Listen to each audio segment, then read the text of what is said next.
পিতৃপক্ষে কাঁচি নিয়ে বেরিয়ে পুজো উদ্বোধন, হিজাব মাথায় দিয়ে পুজো উদ্বোধন, এ জিনিস আপনি আমি মেনে নিতে পারি। পুলিশের ভয়ে, এলাকার ছোট ছোট মস্তানদের ভয়ে, বাবা শান্তিতে তো আছি, এদের সঙ্গে লাগাবো কেন? কিন্তু মা দুর্গা সর্বশক্তিমান, পিতৃপক্ষে উদ্বোধন, হিজাব মাথায় দিয়ে, দেখলেন না কলকাতাতে মা দুর্গা তার শক্তি দেখিয়ে দিল 2 ঘন্টায়। দেখলেন তো মায়ের ক্ষমতা, মায়ের শক্তি। তাই হিন্দু ধর্মকে সাংস্কৃতিক উৎসবে পরিণত করার চক্রান্ত ব্যর্থ হিন্দুদেরই করতে হবে। আপনি কে হরিদাস পাল? আপনি ঠিক করে দেবেন বিসর্জন কবে, উদ্বোধন কবে? না বন্ধু, উনিও পারবেন না, আমিও পারব না। আমার পঞ্জিকায় লেখা আছে মহাষষ্ঠীর বোধন, সপ্তমীর কলাবৌ স্নান, অষ্টমীর পুষ্পাঞ্জলি, নবমীর আরতি, দশমীর বিসর্জন। আমি হিন্দু, আমাকে আমার পঞ্জিকা শাস্ত্র মেনে ডেট এবং সময় অনুযায়ী করতে হবে। এটা আমাকে গীতা বলে গেছে, ভাগবত গীতা।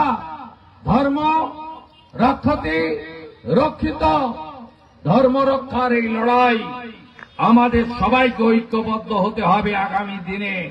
এবং আমরা চাইব এই বাংলার নারী সুরক্ষা থেকে শুরু করে বেকারদের যন্ত্রণা, শিল্প এবং শিক্ষা প্রতিষ্ঠানের তালা, এই রাজ্যের রামনবমীতে ঢিল পড়ে। এই রাজ্যে কথায় কথায় মন্দির ভাঙা হয়, কথায় কথায় পুজো করতে বাধা দেওয়া হয়। রফিকুর রহমান আমডাঙ্গার তৃণমূলের এমএলএ কে সাহস দিয়েছে আপনাকে যে আপনাকে মাইক বন্ধ রাখতে হবে নির্দিষ্ট সময়, আরো জোরে মাইক বাজবে, পারলে আটকে দেখান। শক্তি দেখাতে হবে, সময় এসেছে। হিন্দুতার তাকত দেখান যদি বাঁচতে চান, নইলে আপনার অবস্থাও বাংলাদেশের মতো হবে। দিন সমাগত, ঐক্যবদ্ধ হন। ধর্মরক্ষার এই লড়াইতে আপনাকে জিততেই হবে। পুলিশের সামনে মহেশতলা রবীন্দ্রনগরে তুলসী মঞ্চ তুলে ফেলে দেয়। কোন রাজ্যে বসবাস করি? কৃষ্ণনগরের সাংসদ আচার মালা, তুলসী মালাকে বলে কাঠের মালা। সাহস! হরগোবিন্দ দাস, চন্দন দাসের বাড়িতে ঢুকে খুন করে দিয়ে আসে। তারা সিপিএম এর সমর্থক ছিল।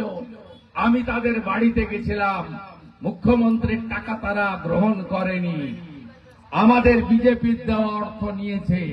আমি জিজ্ঞেস করেছিলাম, আপনারা তো বামপন্থী, বামপন্থীরা তো ধর্মকে আফিম বলে, বামপন্থীরা তো বলে সেকুলারিজম জিন্দাবাদ। খুন করলো কেন?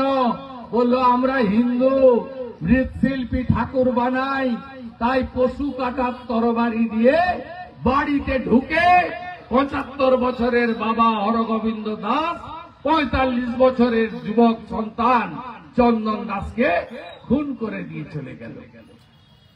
এখনো যদি না ঘুম ভাঙে, আপনি ভাবছেন তো ধুলিয়ান শামশেরগঞ্জের কথা বলে চলে গেল, অনেক দূর, 300 কিলোমিটার দূরে। না বন্ধু, বাংলাদেশে আমরা আগে 33% ছিলাম, এখন মাত্র 7%। পশ্চিম বাংলায় আগে আমরা 85% ছিলাম, এখন আমরা 65-66-তে নেমে গেছি।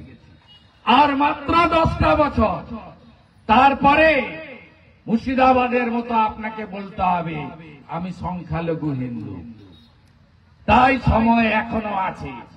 মা দুর্গাকে সামনে রেখে এই অসুরদেরকে 26-এ এই বাংলা থেকে তাড়াতেই হবে। মা যেন সেই শক্তি আমাদের প্রত্যেককে দেন। পুজো ভালো কাটুক এই প্রার্থনা রেখে বিশিষ্ট শিক্ষাবিদ প্রাক্তন রাজ্যপাল তথাগত রায়ের একটি কথা আমি বলে শেষ করব। তিনি বলেছেন শারদ উৎসব বলবেন না, ওটা কমিউনিস্ট সুলভ কথা, বলবেন দুর্গা পূজা। দুর্গা পূজা, দুর্গা পূজা হিন্দু বাড়িতে তুলসী মঞ্চ স্থাপন, দীপদান, শঙ্খবাদন, কার্তিক মাস একাদশী পূর্ণিমা পালন, অষ্টমীর পুষ্পাঞ্জলি, কালী পুজোর দিন রাত্রি যাপন করে পুষ্পাঞ্জলি দেওয়া থেকে শুরু করে প্রত্যেকটি হিন্দুদের আমাদের যে সংস্কার, আমাদের যে চিরাচরিত প্রথা মেনে গ্রামে গ্রামে হিন্দুদেরকে ঐক্যবদ্ধ করার বিনম্র আবেদন জানিয়ে আমার কথা শেষ করলাম। কোথায় গুন্ডারা 22 সালে এসেছিলেন, আজকে নেই, তোমার দেখা নাই রে, তোমার দেখা নাই।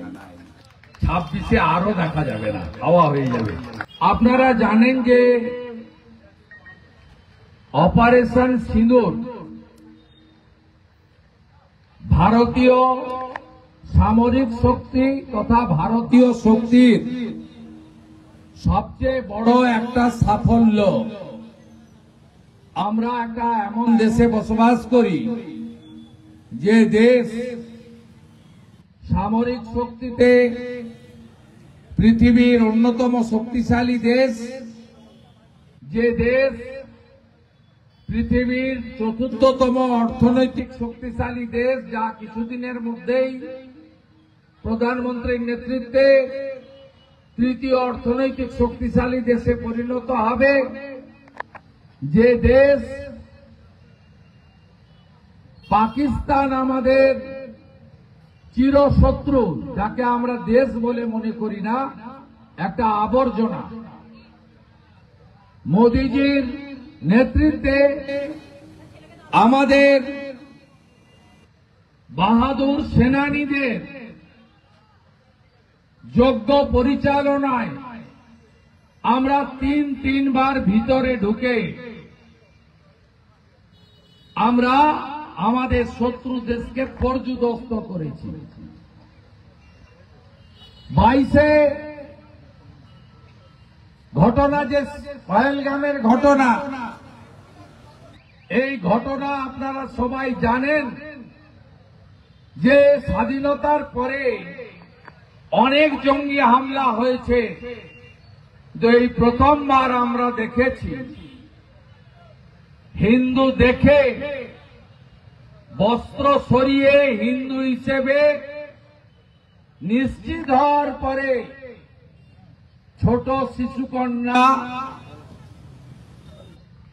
ছোট ছোট বোনেদের সামনে তাদের স্বামীদেরকে নৃশংসভাবে খুন করা হয়েছে। দেশের প্রধানমন্ত্রী বিহারে গিয়ে বলেছিলেন যে এর যোগ্য জবাব দেওয়া হবে এবং জঙ্গিদেরকে নির্মূল করা হবে। স্বাধীনতার পরে প্রথমবার 3বার ভারত ঢুকে মেরেছে, অন্দর ঘুষকে মারা। এইবার 100 কিলোমিটার ভিতরে ঢুকে মাসুদ আজাহার জঙ্গি তার পুরো বংশকে নির্বংশ করেছে আমাদের এয়ারফোর্সের বাহাদুর সেনারা।